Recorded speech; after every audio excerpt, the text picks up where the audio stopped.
Jacob, on a le go? On a le go. Allons-y.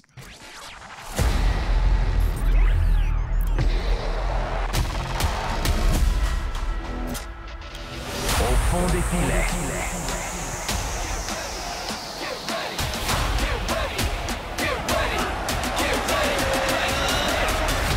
Au fond des filets. Le podcast. Le podcast Au fond des filets est commandité par Carlsberg, la bière officielle de Canada Soccer et, probablement, la meilleure bière au monde.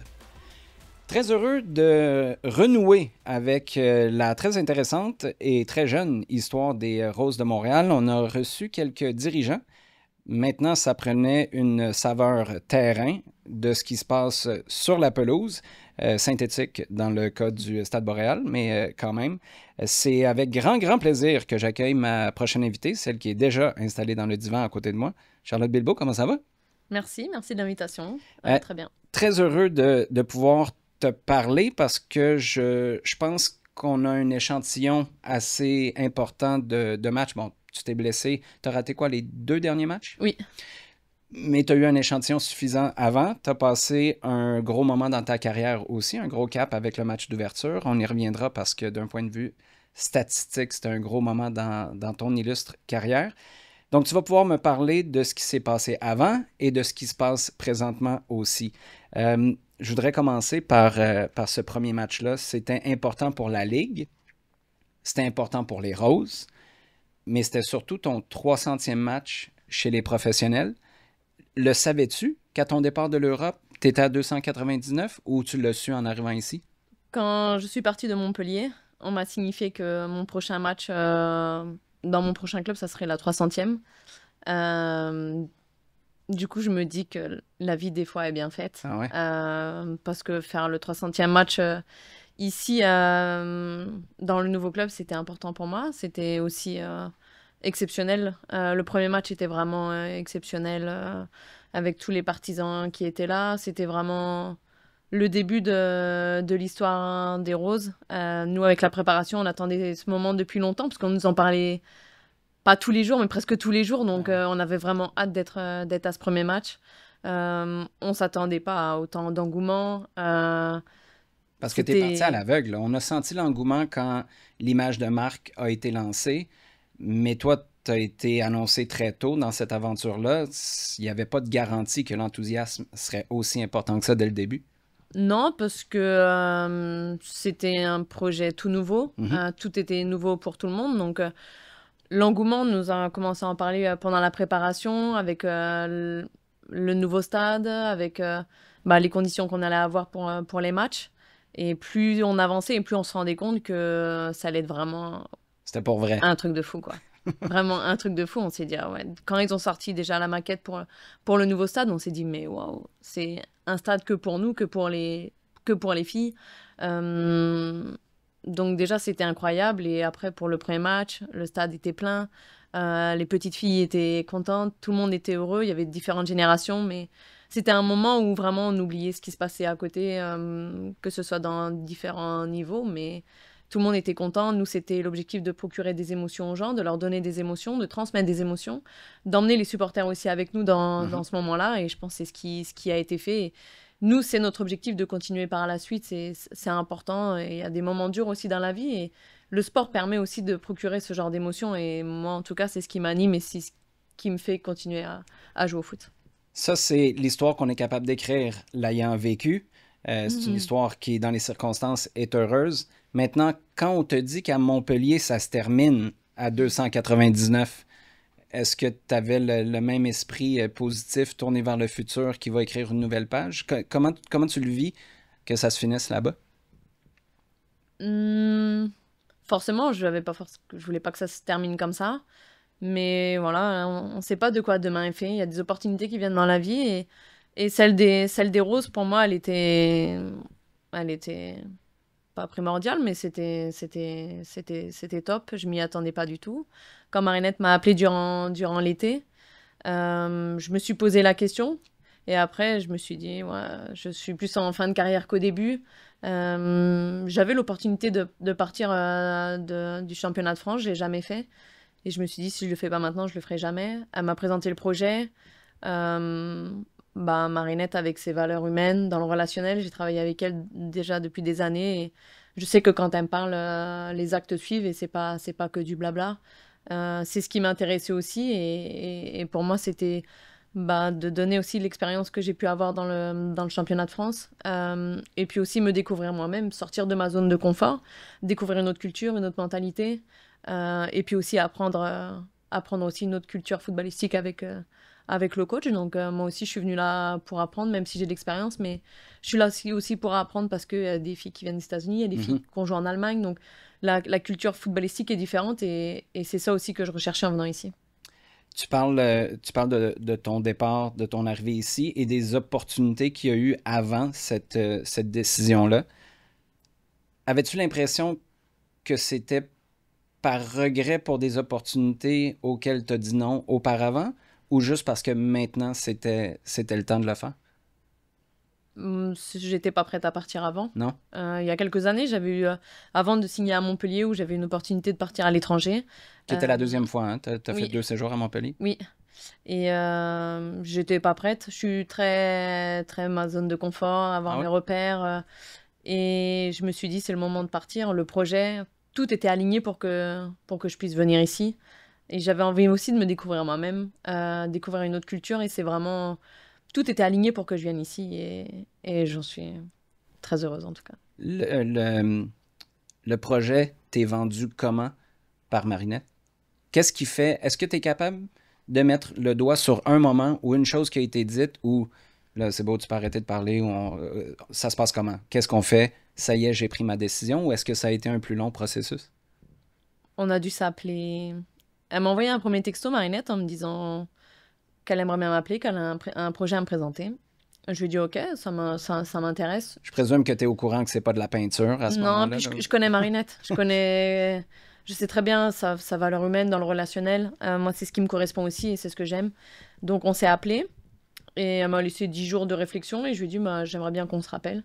Et on s'est vraiment rappelé. Elle m'a présenté le projet et elle m'a parlé du projet. Elle m'a parlé des petites filles qui peuvent devenir professionnelles au sein de leur pays, de la place de la femme ici à Québec. Et je sais que maintenant, je suis plus dans la transmission. Donc, les petites filles, maintenant, c'est elles, les futures professionnelles de demain.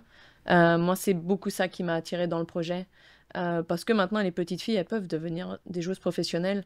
Le soccer n'est pas que pour les garçons. Elles peuvent croire en leurs rêves. Et c'est pour ça que j'insiste beaucoup de transmettre des émotions quand on joue les week-ends, quand il y a plusieurs générations. C'est ça, en fait. Le football est magnifique pour ça, parce que ce sport permet ce genre d'émotions. Et moi, c'est magnifique de donner des émotions comme ça aux petites filles. C'est vraiment un des points qui m'a dit, mais il faut que tu ailles là-bas. C'est intéressant ça, parce que on parle pas de... Et je présume que ça faisait partie de la réflexion aussi, mais on parle pas de ce qui se passe sur le terrain pour toi. On parle pas de qui va te côtoyer, dans quel stade, qui existait tout simplement pas, je présume, à l'époque où vous avez discuté de ça. On parle pas du championnat qui n'existait pas, lui non plus. Mais ça t'interpelle suffisamment pour que ce soit déjà, ça fait quelques minutes seulement qu'on parle, que c'est déjà la deuxième fois que tu soulignes cette influence-là que tu et que vous pouvez avoir sur les jeunes filles. Ça vient de où, ça? Ça vient des dernières années que tu as vécues jusqu'ici dans ta carrière comme joueuse professionnelle, comme internationale française aussi, et tu vois ce que ça peut avoir comme impact, ou ça vient de l'absence de quand toi, tu étais plus jeune? Non, c'est l'absence de. Ouais. Parce qu'il y a quelques années, le football était limité pour les filles, pour les femmes aussi qui veulent jouer. Quand j'étais plus petite, je me rappellerai toujours, les garçons avaient leur vestiaire et moi je me changeais dans un petit local où c'était un local pour les arbitres. Donc des fois je me changeais, il y avait 10 ballons autour de moi, les drapeaux. Enfin c'était un peu, pas non considéré, mais on mettait la fille qui faisait du foot dans un local qui traînait comme ça, quoi. Donc, est-ce que c'était le club où ton père était impliqué aussi? Ouais, c'est ça. C'est quand j'étais Donc, petite, c'est le club de mon village, mais aussi le club où j'allais jouer contre des autres équipes, parce que c'était rare qu'il y ait une fille qui joue au foot. Mhm. Et quand il y avait une fille qui joue au foot, c'était « Ah, vous avez vu, il y a une petite fille qui joue au foot. » ou... C'était vraiment le truc de la journée, c'était « Ah, il y a une fille qui joue au foot. » C'était oui, il y a Presque, une puis fille. là, je veux pas te C'était manquer de exceptionnel, quoi. Mais presque le cirque est en ville, là, ouais, c'est quasiment. ça. Là. Ouais, c'est ça. Et après, les garçons, ou même dans les clubs, ils se rendaient compte que autant moi ou que d'autres joueuses faisaient pratiquer le foot et se rendaient compte que ben ouais, on avait le niveau des garçons ou que même des fois on était meilleurs que les garçons et là ça les interpellait et des fois ils nous mettaient dans des meilleures conditions pour qu'on soit mieux. Mais maintenant, je vois pas une fille se déshabiller dans un local d'arbitre, quoi. Ça, c'est fini, c'était avant. Et maintenant, le soccer se développe. En France, il se développe, mais ça peine. Mais c'est pour ça que j'insiste beaucoup dans la transmission de la petite fille et que la petite fille, faut qu'elle ait de la considération et elle peut devenir professionnelle dans son pays. Et ça, c'est magnifique. Quand je vois les filles quand on demande des places, il y en a, et je leur demande t'as des places? Des fois, moi, je veux 2, 3 places. Elles ont 20 personnes, elles ont 15, 20, 25 personnes, mais parce que c'est la première fois pour elles et c'est beau de jouer devant sa famille, de rendre un peu les émotions ou le travail qu'ils nous ont donné, parce qu'ils nous ont, je pense que je parle pour moi, mais pour d'autres filles aussi, nous ont suivis pour des déplacements, pour les samedis, pour les dimanches, que ce soit le papa, la maman ou quelqu'un d'autre, un membre de la famille, ils étaient toujours là pour nous suivre. Et que la joueuse signe professionnelle, pour les filles, c'est magnifique parce que bah, la famille est fière et puis c'est le stade, l'environnement, le centre d'entraînement, les conditions, elles sont exceptionnelles. T'es en train de nous parler du père de Meghan, là, en ce moment? C'est ça Entre autres. Ouais, Mégane, Mathilde, Laurie, toutes les filles qui ont signé leur premier contrat pro. Je pense que des fois, il y a des tribunes, il y a 100 personnes, mais c'est que la famille à Laurie ou à Mathilde ou à Meg. Mais parce que c'est magnifique, parce que leurs familles viennent, on leur procure des émotions, ils sont fiers, ils ont les larmes aux yeux, ils pleurent. Enfin, mes parents sont venus, ils pleuraient dans les tribunes, mais parce que j'ai la chance de venir dans ce club, dans ce pays, et parce que des personnes croient au projet de la petite fille et ils nous permettent de nous réaliser des rêves. Et derrière les athlètes, il y a des familles, et moi notamment, il y a mes parents, et je serais jamais venue ici, mes parents seraient jamais venus ici. Donc c'est beau, mon frère, ils vont venir au mois d'août, mais ils seraient jamais venus si des personnes n'auraient pas cru au projet. Ton frère Donc, vient au mois d'août parce que tes parents y ont dit la température est ce Non. qu'elle est en ce moment. Attends le mois d'août. Ils ont dit, viens au mois d'août, il fait plus chaud, ça sera mieux. Ouais. Mais non, C'est un bon enfin, conseil. ma famille vient, donc ils viennent, c'est magnifique, c'est cool. Imaginez sortir sans pantalon.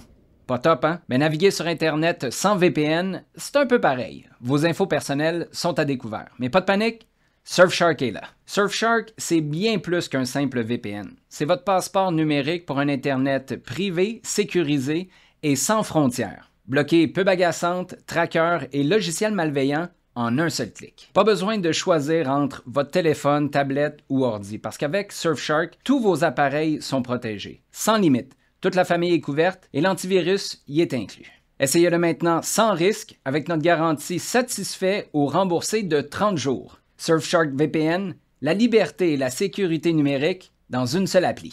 Cliquez, installez, respirez. Entrez le code BPM Sport avec un S lorsque vous faites le paiement. Rendez-vous sur surfshark.com/BPM Sport. Tu parles de ces filles-là, il y a beaucoup de joueuses. Évidemment, c'est une équipe d'expansion, c'est une nouvelle ligue. Ce qui veut dire que beaucoup de joueuses ont leur début professionnel en même temps, ce qui est particulier. Habituellement, ça se fait au compte-gouttes. Je suis curieux de savoir ton expérience de début professionnel, c'était quoi? Parce que pour ces filles-là, je ne sais pas à quel point on est consciente de l'exception qu'est un début au BMO Field ou un début à domicile dans un stade plein au Stade Boréal devant une salle comble. D'un stade, tu l'as dit, c'est pas spécifique au soccer féminin, mais spécifique à votre équipe. Toi, tes débuts, ça s'est passé comment? Mes débuts, c'était il y a longtemps. J'étais avec Montpellier, c'était un contrat semi-professionnel où j'avais un contrat 20 heures au foot et je travaillais 15 heures à la boutique du club où je travaillais 3 après-midi dans la semaine. Okay. Donc c'était c'était un premier semi-professionnel, on va dire. C'était pas du tout pareil. C'était pas du tout pareil. Dans l'engouement, j'ai pas eu... Pourtant, Montpellier est un précurseur dans le foot féminin en France. Oui, mais même Montpellier ou d'autres clubs n'ont jamais 5000 personnes à leur match. Non, jamais. Non, non. C'est pour les gros matchs, oui, mais et encore, même à Montpellier, pour les gros matchs, Lyon, PSG, on ne faisait pas 5000 personnes. L'engouement est totalement différent, la mentalité est totalement différente. Mais loin, le soccer a évolué en France, mais c'était pas du tout pareil. Qu'est-ce que tu C'est veux pas dire du tout par pareil. mentalité est différent? Parce que ça peut être une bonne, une mauvaise chose, ça peut juste être différent. La petite fille en France, elle va faire de la gym, elle va faire, c'est pas trop mon domaine, mais la GRS là. Mais elle va pas faire du soccer. Quand j'étais en sélection, j'avais fait un tournoi à la Chibilis Cup aux États-Unis, et on se promenait dans les parcs et on voyait toutes les filles faisaient du Qui soccer. Bon, on s'est dit mais c'est un truc de fou. Enfin, il y a un tournoi où donc on était voir les parents, on a posé les questions, et les parents ils nous ont dit mais vous voulez qu'elle fasse quoi d'autre comme sport? Comme si c'était mais c'est normal. Et on s'est dit ben la danse, la GRS, la gymnastique. Ah non non non, mais hors de question. Hors de question, elle fait du soccer parce que ben elle aime le soccer et c'est comme ça, elle fait du soccer. Et là on s'est dit ah ouais, on n'est pas du tout sur la même longueur d'onde. En France, elle va faire la gym. Vraiment, c'est pas encore dans les mœurs de se dire que la petite fille va faire du soccer. Non. Elle va faire de la gym ou de la danse et il va y avoir quelques filles qui vont faire du soccer. Mais à mon époque, c'était ça. C'était beaucoup, dans ma classe où j'étais, c'était beaucoup faisaient de la danse, de la GRS. Et moi, je faisais du foot et j'étais la seule fille avec les garçons. Quand tu vis ce moment-là, il y a deux émotions, ou peut-être les deux en même temps, qui peuvent t'habiter. Waouh, ça existe. Ou, mais on n'a rien compris chez nous. Tu te retrouves où là-dedans? Tu es dans la frustration de voir tout le potentiel inexploité en France? Ou tu es excité à l'idée de voir que ben, si on fait comme aux États-Unis ou en Amérique, on peut avancer à vitesse grand V? Je pense que c'est pas du tout les mêmes mentalités. On Je pourrait pense pas, on qu'on pourrait pas on copier. évolue, on change. Parce que maintenant, en France, les petites filles ont des exemples. Moi, à mon époque, il y avait Marinette, parce qu'elle a été aux États-Unis, parce que ça a été la première buteuse. Mais on n'avait pas vraiment d'exemple de modèle. Maintenant, les petites filles en France, elles peuvent avoir des modèles qui sont en équipe de France. Il y a Sakina Karchaoui, Sandy Toletti. C'est vraiment des modèles, des inspirations. Moi, à mon époque, on n'avait pas forcément de modèle. C'était plus compliqué, mais je trouve que ça évolue, mais ça met du temps. Et vraiment, le soccer pour la petite fille, c'est pas le principal sport pour une petite fille. Je le disais tout à l'heure, ton père était ou est encore impliqué dans Il dans le club. il a arrêté, ouais. Ton frère jouait Il joue. aussi, joue Mm. toujours. En quoi ça t'a formé, ça? Est-ce que ça t'a aidé? Est-ce que ça t'a mis, au contraire, une pression qui t'a fait te demander est-ce que c'est ce que je veux aussi, baigner dans ce milieu-là à temps plein, professionnellement? Mon père était entraîneur dans le village où j'étais. Mon frère faisait du foot. Mes deux cousins faisaient du foot. Donc j'ai suivi un peu, un peu tout le monde. On passait le mercredi après-midi, c'était le foot. Le samedi après-midi, c'était nos plateaux. Et le dimanche, c'était le match du village. C'est un village de 1500, 2000 habitants. Dans le centre de la France? Ouais, c'est ça, en campagne, où vraiment c'est les copains, où c'est... Mon frère est toujours resté dans ce club parce qu'il est très copain, très attaché à ses amis, donc il est resté là-bas et puis tout le monde se connaît, tout le monde, c'est des commerçants, mais il y a beaucoup de proximité. Et moi, j'ai baigné dedans et à l'école, c'était avec les garçons, donc j'ai fait le soccer. J'ai essayé d'autres sports, j'ai essayé le tennis, l'athlétisme. Je voulais faire de la boxe, mais mes parents n'ont pas voulu. Ah, pas vrai? Ouais, je suis un peu casse-cou et je pense que... Ouais, non, ils voulaient pas. T'avais peur que tu sois trop bonne? Non, mais ils voulaient pas que je pense que je revienne avec des bleus ou avec un nez cassé parce que je suis un peu... Et Mais est-ce qu'ils t'ont vu jouer au milieu de terrain? Parce qu'il y a un peu de ça quand même dans ton jeu. ouais, non, mais... Non, ils préféraient pas la boxe. Ok. Mais à un moment donné, il fallait que je fasse un choix parce que j'ai essayé plusieurs sports. J'ai même fait du poney, le cheval, mais... C'est officiellement un sport, ça? Ouais, c'est... Je suis montée 2 fois et je suis tombée et j'ai arrêté. Ah ouais? Ouais. Et il fallait que je décide et en fait, c'est le soccer qui est revenu à chaque fois. Es-tu plus campagnarde ou citadine? Non, je suis plutôt campagnarde. Ah ouais? Ah oui. Montréal, ça te parle ou c'est un mal nécessaire pour vivre ce que Ah tu non, viens? j'aime bien. Non, j'aime bien de temps en temps aller à Montréal. Mais c'est vrai que je suis Tu plus... dis ça parce qu'il y a des gens des communications dans la pièce en ce moment, puis tu vas être Ouais. certaine que... Bah, c'est du ça, faut club. pas trop que je dise du bêtise, du Ok. coup. donc je me retiens. Mais non, mais j'aime aller aussi en ville, mais je suis plus quelqu'un qui habiterait en campagne. Vraiment, ma tranquillité. Voilà. T'es près de la mi-trentaine en ce moment. T'as vécu des endroits différents où t'as joué. Mais le premier moment où tu quittes, tu t'en vas directement à Montpellier à ce moment-là? Non, je suis en centre de formation à Clairefontaine, enfin à Paris, et je pars, j'ai je sais pas, 18 ans, donc je pars à Soyaux, c'est un club amateur à côté de Bordeaux, parce qu'à Clairefontaine, on pouvait faire que 3 ans, et au Ok. bout des 3 ans, il fallait partir. Donc Ok. c'était un peu là, après centre de formation, Ouais. et après, il fallait partir. Donc je suis partie à Soyaux, club amateur, en D1, première division. Et là, vraiment, les bénévoles, vraiment pas du tout professionnels, donc un club de bénévoles, des personnes qui sont dévouées à 100% au club, sans qui les bénévoles, le club n'existerait Mhm. pas. Et après, je suis rentrée à Moulins, c'est un club à côté de chez mes parents, où là, vraiment, je voulais vraiment rester vers chez mes parents. Et Montpellier m'appelle. Et là, je me suis dit, oh mince, c'était pas mon plan. Et j'en ai discuté avec mes parents et on s'est dit, bah, c'est Montpellier. Montpellier, vraiment, un gros club À la du cote. championnat Mhm. de France avec Louis Nicolin, le président. Et je me suis dit, c'est une opportunité. Et là, après, c'était vraiment les débuts où j'ai commencé à Montpellier, où je suis restée 4 ans. Et puis après, j'ai fait le parcours que j'ai maintenant. Euh, Campagnarde, qui a une zone de confort qu'on veut pas trop ébranler. Comment ça se passe, ça? Qu'est-ce qui est le plus grand défi quand tu débarques à Montpellier? L'éloignement familial. Ouais. Ouais, bah, déjà, quand je suis partie à Clairefontaine, j'avais 15 ans. Ça a été très dur. Auparavant, j'étais au lycée. Je sais pas si c'est Mhm. secondaire ici. Ouais. Et du coup, j'étais à l'internat quand j'avais 14 ans. Ou même 13 ans. Et je suis pas restée à l'internat. J'ai fait quelques mois et après, ma maman a adapté ses horaires pour pouvoir m'emmener le matin et me récupérer le soir. C'était à une demi-heure, 40 minutes de chez mes parents. Parce que c'était trop dur pour moi, j'étais trop jeune. Et à 15 ans, quand je suis partie, ouais, c'était dur. Après, à Montpellier, j'avais 19 ans, donc c'était mieux, j'avais un peu plus de maturité, mais c'est vrai que c'était dur parce que je suis très proche de ma maman. Elle a tout fait pour moi, elle a adapté les horaires quand j'étais plus petite, parce que j'en serais pas là maintenant. Avec mon père, c'est pareil, il m'a suivi, tous les deux m'ont suivi comme pas possible. Mais c'est vraiment ça où j'ai vraiment eu du mal.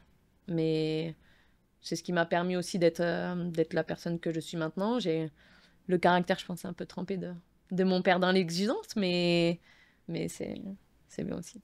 Qu'est-ce que ça t'a fait quand tu penses à ce moment-là? L'internat, évidemment, c'est un peu en décalage du foot, mais c'est un peu dans le même cheminement qui t'amène à Montpellier, qui t'amène d'abord à Clairefontaine. Et puis finalement, ici, plus près de la fin de ta carrière, que tes parents viennent, à quelque part, t'es la locomotive qui leur fait découvrir des trucs plutôt que l'inverse quand on est plus jeune.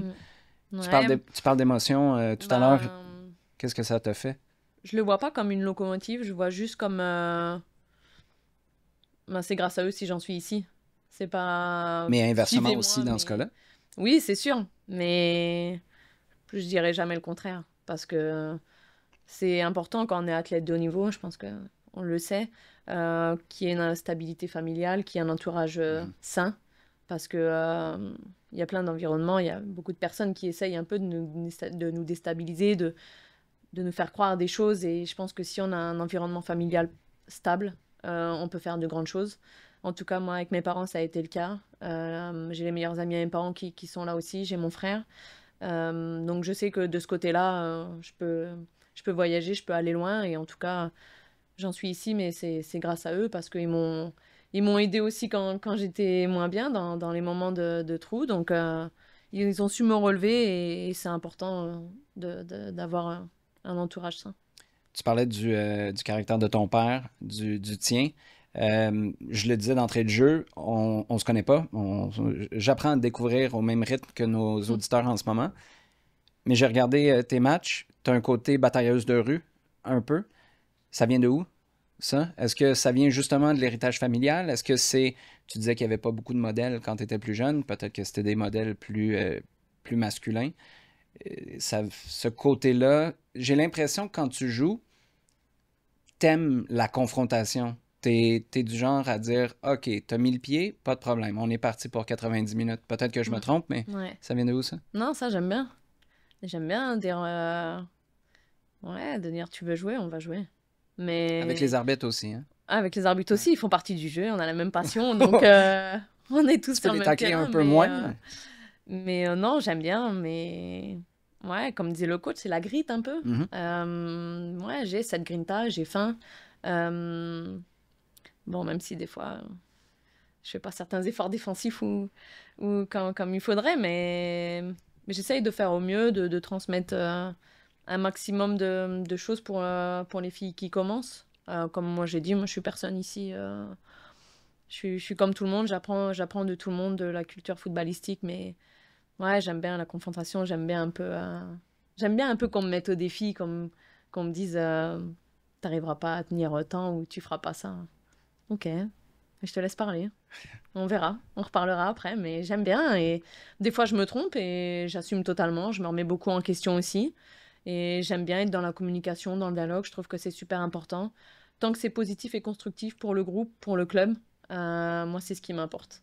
Quand c'est pour sa propre personne ou pour son ego, non là on dégage, ça m'intéresse pas. Est-ce que ça a été difficile en équipe nationale?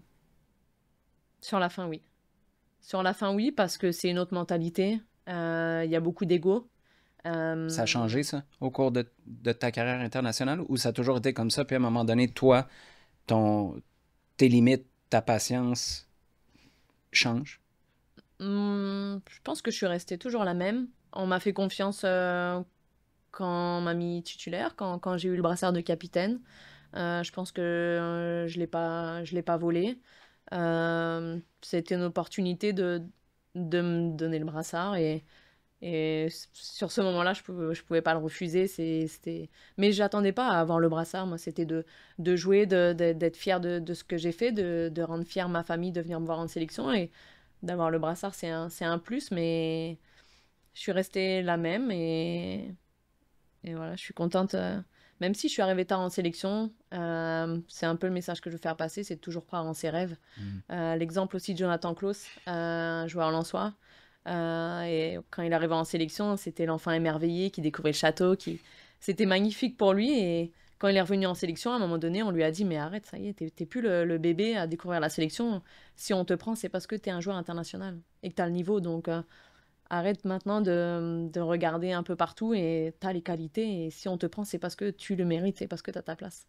Et ça m'a fait penser un peu à lui parce que on arrivait tard en sélection et du coup, on peut croire en ses rêves. Et à travers ça, il va vivre des compétitions internationales. Et j'en ai vécu 2 avec la Coupe du Monde et Championnat d'Europe. Donc, même si on n'est pas à 20 ans en sélection, c'est sûr que c'est plus dur d'y arriver plus tard. Les chances sont moindres.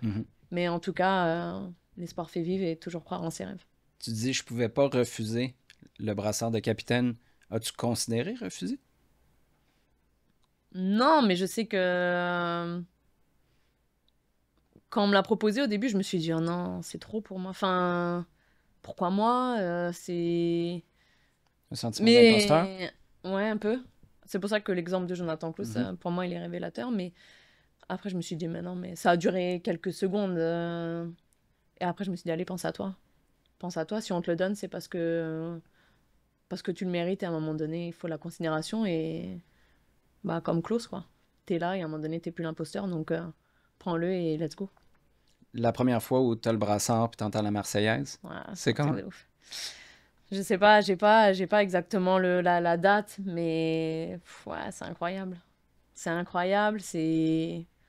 Ouais, on représente son pays, on représente une famille, on a un nom et derrière un nom, on a une famille.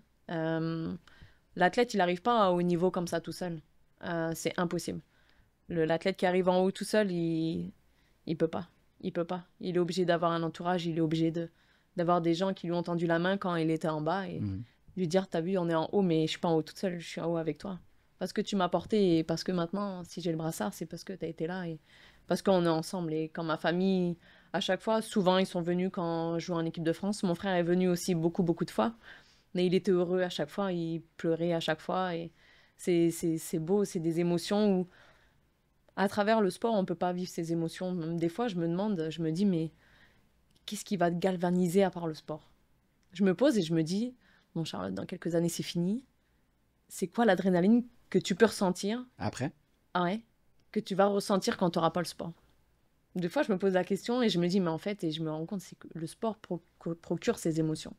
Et c'est magnifique. Je trouve qu'il n'y a rien de plus beau de rendre fier sa famille, de rendre ses émotions et de leur dire, bah, on vit ces émotions ensemble parce que il y a eu des hauts et il y a des bas, mais maintenant on est ensemble, quoi. Et maintenant, voilà, c'est magnifique. Est-ce que l'après fait peur quand tu y penses? Non. Comme ça? Non? Non. Je vis au jour le jour. Il y a des opportunités qui peut-être venir demain, peut-être ici, peut-être ailleurs. Mais je profite pleinement du projet. Je vis pleinement le projet qu'il y a actuellement. Jamais je me serais sentie aussi bien. C'est un bon feeling plus près l'accueil de la du fin de groupe. carrière? Oui, vraiment. L'accueil avec le groupe, avec le club, l'amour des gens qu'il y a au club.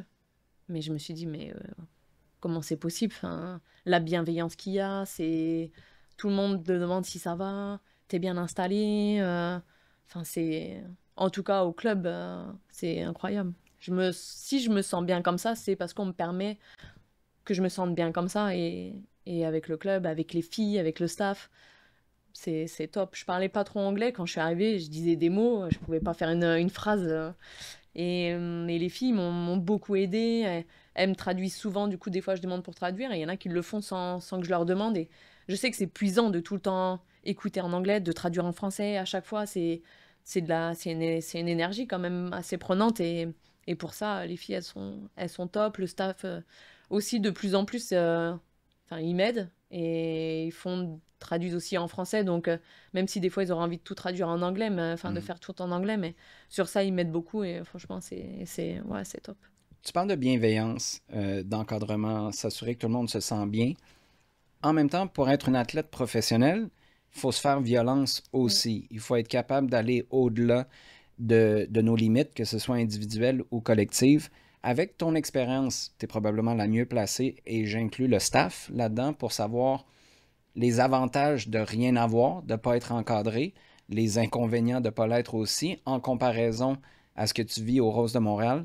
Est-ce qu'il y a une limite où, à un moment donné, il ne faut pas, je ne veux pas dire moins encadré, mais laisser les joueuses se planter ou avoir à...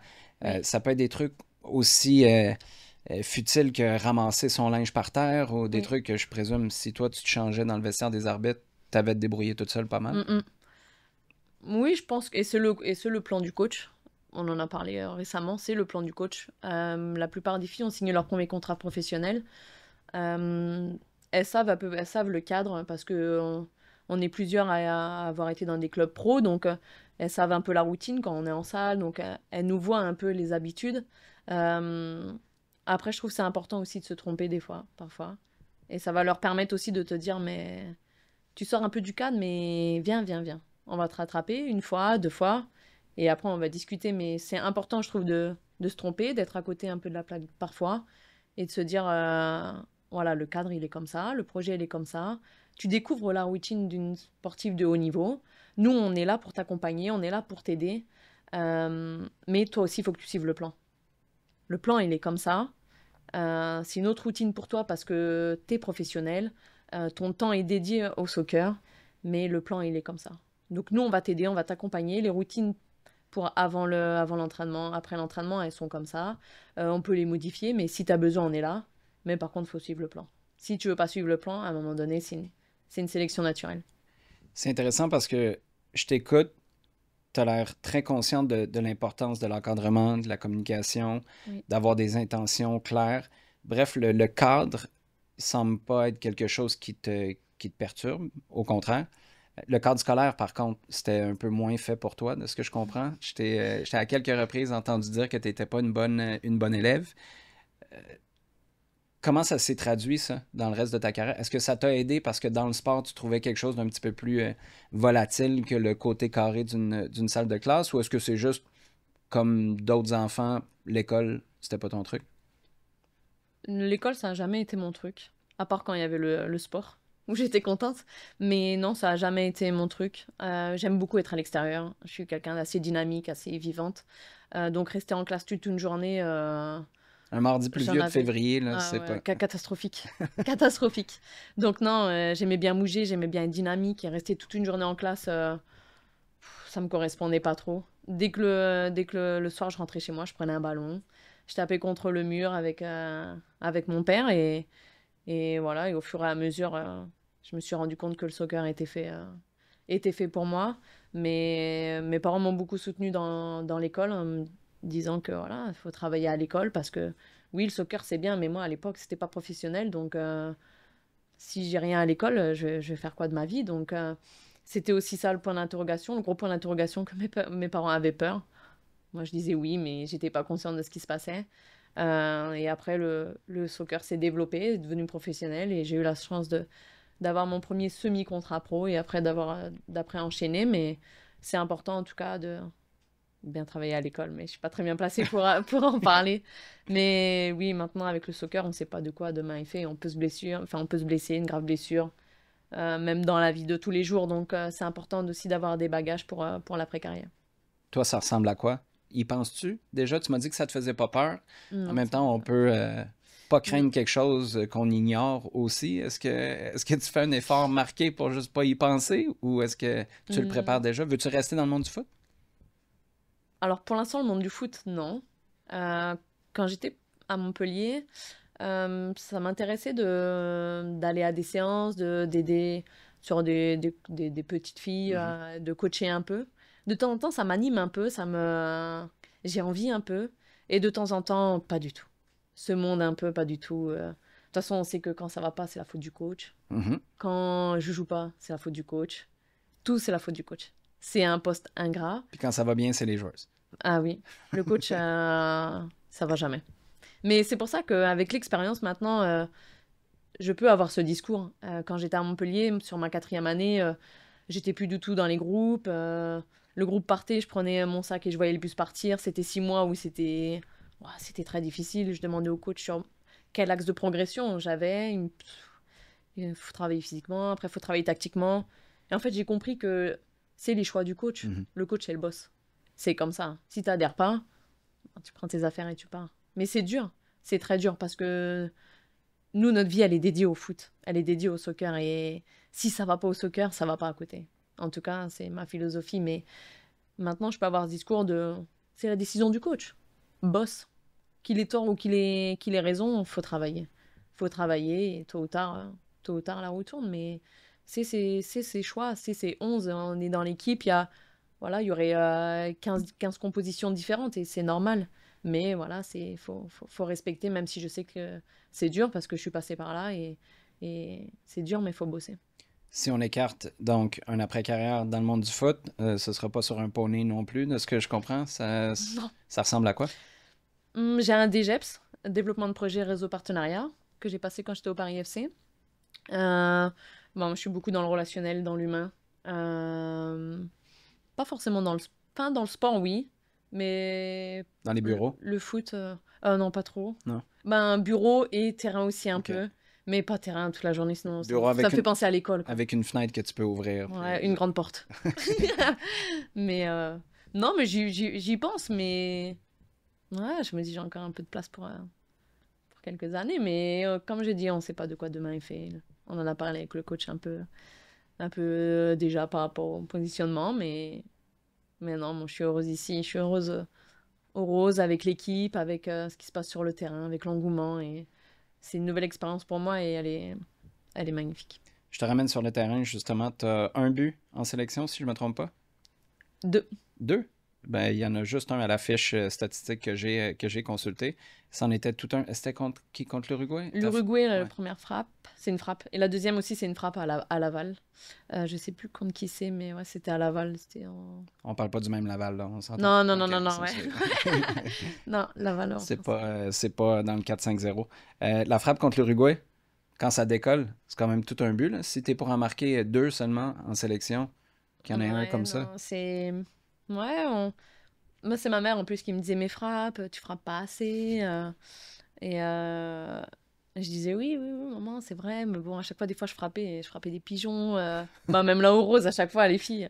Enfin, on en rigole, mais faudrait que je les cadre, quoi. Mais c'est vrai que je pense que j'ai plutôt une bonne frappe et c'est vraiment un axe de progression où je dois améliorer parce que c'est aussi une action de jeu et c'est vrai que quand ça rentre, c'est top. On voit avec les 2 buts de Lati à Vancouver et ici à Laval. Donc non, c'est un axe de progression. Ouais.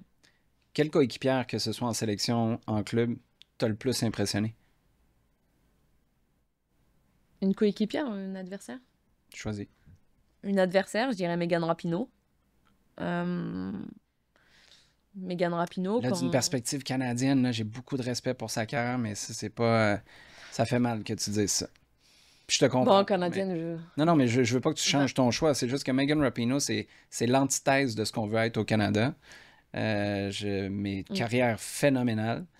Qu'est-ce qui faisait que c'était une joueuse aussi exceptionnelle? Parce que c'était vraiment toute une joueuse de ballon.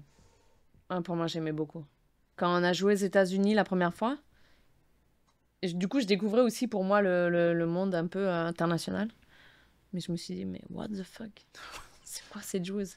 Mais même Rapinoe ou même les autres joueuses, c'était incroyable. L'équipe américaine, c'était des machines. Ouais. C'était des machines. Il y avait Rapinoe, il y avait Carly Lloyd, il y avait c'était Alex Morgan d'abord. Alex Morgan. Après, elle est venue à Lyon. Mais même au milieu, maintenant, avec Lindsay Oran, qui est à Lyon, mais les filles, c'est des machines. C'est une autre mentalité, mais c'est des machines. C'est vraiment... Ah ouais, elle m'a vraiment impressionné. Et qu'est-ce qui fait ça? Parce que là, c'est au-delà d'une seule joueuse. C'est un feeling d'un groupe au complet, d'un groupe qui a gagné. C'est les moyens qui sont mis derrière. C'est l'aspect physique. On dit c'est des machines. Megan Rapinoe, c'est pas la plus costaude, mais physiquement, c'est une fille qui était plus que capable de tenir son bout sur un terrain. Que dans la culture américaine, déjà, comme on le disait tout à l'heure, les petites filles, elles font du soccer. Déjà, c'est une base. Elles font du soccer. Il y a beaucoup plus de population aux États-Unis qu'en France. Donc déjà, le bassin est déjà beaucoup plus développé aux États-Unis qu'en France. Beaucoup d'argent dans le foot, dans le sport aussi. Féminin.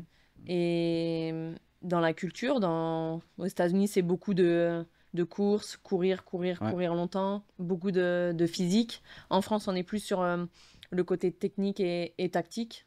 Beaucoup de répétitions, des gammes, contrôle, passe, même contre un mur et on contrôle et on passe. En France, c'est énormément ça.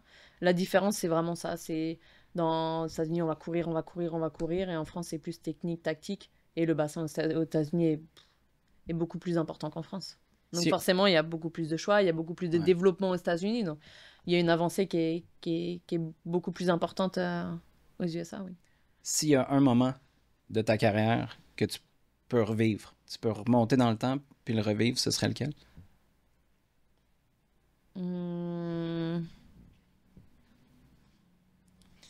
Je dirais mon premier match avec l'équipe de France. C'est à Châteauroux, donc c'est à 45 minutes de chez moi en plus. C'est une prépa pour les Jeux Olympiques, je crois. Donc il prend un groupe de 20-22 joueuses. On est 4-5 réservistes. Donc les réservistes, c'est en cas s'il y a une fille qui est blessée. Ouais. Donc pour moi, c'était magnifique déjà de faire partie des réservistes. Et donc du coup, je crois que c'était contre la Biélorussie où on gagne 2-1. Et nous, on est réservistes, donc on s'attend pas à jouer parce que c'est les filles qui vont partir, justement, qui vont jouer. Et là, il reste un quart d'heure et tout, donc je m'échauffe et tout. Et là, le coach, il m'appelle et je me suis dit, mais... Je me suis dit, il est malade. Et en fait, il me dit, ouais, viens. Donc du coup, il me dit, bah allez... Il me dit, fais-toi plaisir, t'es à la maison. En gros, vas-y, quoi. Et du coup, il y avait toute ma famille parce que c'était ma première sélection. Et ils savaient ça? Que t'étais tout près de chez toi ou t'es à la maison? Non, parce que l'adjoint venait il habitait à 1h30 de chez moi, donc il savait que moi je venais d'ici, quoi. Mais moi, que ce soit me faire jouer pour que je sois ici ou pas, mais en tout cas, l'intention elle est là. Ah ouais, tout à fait. Il y avait d'autres joueuses aussi qui partaient pour faire les jeux et là, c'était vraiment un truc de fou. J'ai joué un quart d'heure, mais c'était... Ouais, je courais partout, quoi. Je crois que je courais peut-être en un quart d'heure, j'ai peut-être plus couru que je cours maintenant, quoi. Mais c'était magnifique parce qu'il y avait toute ma famille et il y avait mes amis, il y avait ma famille. Et c'était vraiment...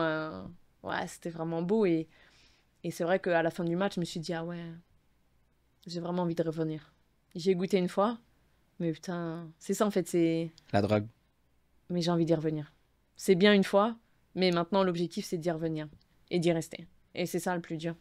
On y va une fois, ok, c'est bien, mais c'est bien. Mais il faut y retourner, il faut y rester. C'est Une ça le plus sélection, dur. c'est pas une carrière. Ouais, Ok. exactement. Et ouais, c'est bien, t'as fait une sélection, c'est bien. Mais t'as fait quoi d'autre? T'as fait quoi d'autre? C'est de m'inscrire dans la durée sur la sélection, d'y rester et de faire des compétitions et de vivre des compétitions. Et ça, c'était... Compétition, c'est au-dessus. C'est les Coupes du Monde, Championnat d'Europe, même si les filles en équipe de France, elles ont des palmarès exceptionnels avec... ou des filles qui ont plusieurs Ligues des Champions à leur actif, qui ont fait de nombreuses Coupes du Monde, de nombreux Euros. Moi, j'ai eu la chance d'en faire un et de faire une Coupe du Monde. Enfin, ouais, c'est top. C'est top. C'est devant 40, 50, 60 000 personnes tout le temps.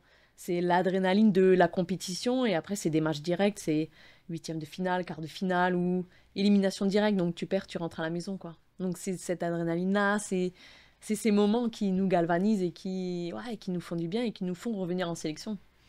Si tu prends la même machine pour remonter dans le temps, mais là, c'est pour y retourner puis changer ce qui s'est passé, que ce soit ce que tu as fait ou un dénouement quelconque, ce serait quoi?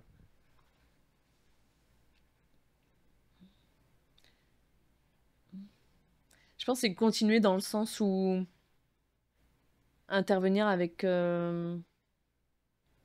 plus les enfants, plus les petites filles, Plutôt. plus tôt. Euh, et te dire que oui, les petites filles, elles peuvent faire du soccer. Oui. On peut changer. En tout cas, moi ici, je ferai tout pour que les petites filles, elles viennent au match. Et je me rappelle quand le match il s'est fini, le premier match à domicile, et Rose, on était avec mes parents sur le terrain. Et en fait, on se retournait à chaque fois, on voyait des petites filles avec des chandails de Des robes, match, des ouais. chandails d'entraînement. Et je me suis dit, j'ai jamais vu ça.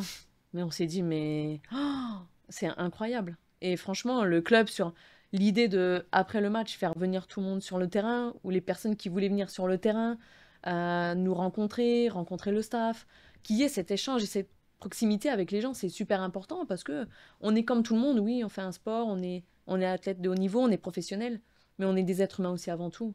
Donc, on a le dialogue, on peut discuter avec tout le monde du foot, de n'importe quoi. Et ça, cette accessibilité-là, c'est magnifique. Et d'avoir fait ça pour le premier match, c'est top.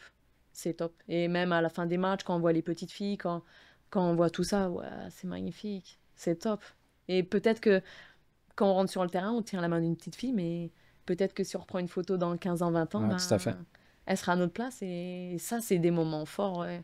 J'ai une photo où je suis avec Marinette quand j'ai, je crois, c'est 13 ans. Je suis avec la sélection de ma région. Et on va à Clairefontaine et on va au château où il y a l'équipe de France. Et je fais une photo avec des joueuses de l'équipe de France et je fais une photo avec Marinette. Et ma mère, elle m'a envoyé une photo quand je suis arrivée ici. Et elle m'a dit, mais regarde, c'est une photo avec Marinette. Et j'avais 13 ans. Et là, maintenant, je suis dans son équipe et Marinette, c'est la directrice sportive. Donc, l'image est belle en tout cas. Et c'est un moment fort. Là, les gens aux réseaux sociaux des Roses, ils savent ça, là. Vous allez reproduire cette photo-là Oui, 20 ans plus tard. C'est on le déjà fera, fait? on le fera au bon moment. OK. C'est dans les tu vois, petits papiers, mais on le fera au bon moment. Moi, ce qui m'impressionne des Roses de Montréal, puis ça dépasse le cadre de ta personne, c'est qu'à chaque fois que je pense avoir une bonne idée, tout le monde me dit ouais, on l'a déjà fait, là, ça s'en vient, puis ça va être produit éventuellement. Fait que ça montre que vous êtes en bonne main. Quelques petites questions en terminant. On entend beaucoup de leadership de ta personne. Il y a de l'humilité, mais il y a aussi la capacité à assumer ton bagage, puisque tu sais et que d'autres savent peut-être pas. En même temps, est-ce que j'ai compris que le brassard des Roses, celui-là, tu l'as refusé? T'as pas voulu l'avoir? Non, mais c'est pas j'ai refusé, mais Ou tu préférais que quelqu'un d'autre l'aille? ouais, c'était bien que les filles d'ici aient le brassard. C'était ça ta logique? Moi, je suis pas venue pour avoir le brassard. Clairement, si moi je suis pas venue pour avoir le brassard. Je veux pas dire que ça m'intéresse pas, mais je suis pas venue là pour ça. Je suis là pour une expérience, pour découvrir d'autres choses, sortir de ma zone de confort, aussi apprendre une autre culture footballistique. On est plusieurs leaders dans l'équipe et nos deux capitaines représentent très bien l'équipe et ça se passe très bien comme ça. Et moi, je les suis sur beaucoup de choses. Et après, quand moi j'ai à intervenir, j'interviens, mais non, c'est très bien comme ça. Tu voulais sortir de ta zone de confort. Je sais pas si c'est déjà fait, Si tu y es arrivé depuis quelques mois, depuis ton arrivée ici à Montréal, c'est quoi qui t'a le plus surpris ou déstabilisé, peut-être? La météo. Ouais, ben là, 2025, c'était pas la bonne année pour venir quand même. Non, la météo, mais la bienveillance des gens. Ça t'a surpris? Ah ouais. En tout cas, au club. Tous les jours, on me demandait, ça va, ça se passe bien? T'es bien dans ton appartement? Tu te sens bien? J'ai dit, oui, ça va. Très bien. Ouais, très bien. Et je me suis dit, mais c'est incroyable. Même entre nous, les joueuses, c'est... Ouais, en tout cas, moi, j'ai vraiment été surprise sur ça, sur comment les gens se comportaient avec moi, même quand mes parents sont venus, beaucoup de proximité, d'échanges avec mes parents. En France, c'est un peu très... Distant? Ouais, Froid? un peu distant. Pas froid, mais c'est un peu distant, mais on est là, le club est là. Mais là, ouais, vraiment incroyable, quoi. Non, mes parents étaient surpris et franchement, ben, ils reviennent au mois de septembre, quoi. Donc, non, c'est trop bien. C'est top. Tu parlais d'avoir un nom à poser sur le dos de ton chandail. Tu portes le nom de ceux qui t'ont porté. La question peut-être très, très, très québécoise. Je ne sais pas si tu vivais la même chose en France. Combien de fois on t'a demandé si c'était Bibo ou Bilbo? Est-ce que ça t'arrive souvent? Ou plus Bill Bolt. Bill Bolt? Ouais, Ok. en France. Mais sinon, non, ils m'ont dit Ça, c'est Bilbo en quand tu vas général. jouer dans The Rest of Canada. Ouais, mais non, en général, c'était Bilbo. C'était plus. Ils se sont pas trop posés si c'était Bilbo le Hobbit. Parce qu'en France, c'est un. Ouais. Par rapport. C'était un dessin animé, Bilbo le Hobbit. Ben, Avec le lapin. c'est le je sais pas quoi. film Seigneur des Anneaux. Ouais, c'est ça, ouais. Jacob, c'est ma caution morale pour tout ce qui est musique, film. Puis quand je fais des émissions avec Fred, les deux devraient faire un podcast ensemble, en fait, parce que 3 quarts du temps, je comprends pas de quoi il parle. Mais oui, non, sinon, on a le même Bilbo. au niveau du nom de famille, ça va. Non, c'est correct. C'est juste moi, dans ce cas-là, qui a dû poser la question Ouais. pour être certain. C'est pour ça que je disais que c'était peut-être d'une perspective très québécoise. Charlotte Bilbo, ça a été un grand plaisir de jaser avec toi. Merci. Tu as été super généreuse de tes propos, comme tu l'es avec les jeunes filles qui viennent Merci vous beaucoup. voir. D'ailleurs, on encourage tout le monde à aller faire un tour si vous n'êtes pas déjà allé. C'est mon cas, d'ailleurs. Mais ma fille, je me suis installé sur le divan à quelques reprises déjà. Puis quand je lui ai dit ce matin, tu sais quoi, ça te fait une belle fleur, puis je pense que ça va boucler notre conversation. J'ai dit à ma fille que je m'en allais faire des enregistrements avec Patrice Bernier ce matin à RDS, puis que je m'en venais discuter avec une joueuse des Roses en après-midi. Puis ses yeux se sont ouverts, se sont mis à pétiller parce qu'elle a vu ces matchs-là à la télé. Donc, j'ai très, très hâte d'aller partager un match avec elle, puis avec vous, évidemment, au Stade Boréal. Merci d'être passé, c'est super Avec apprécié. plaisir. Merci beaucoup. Merci.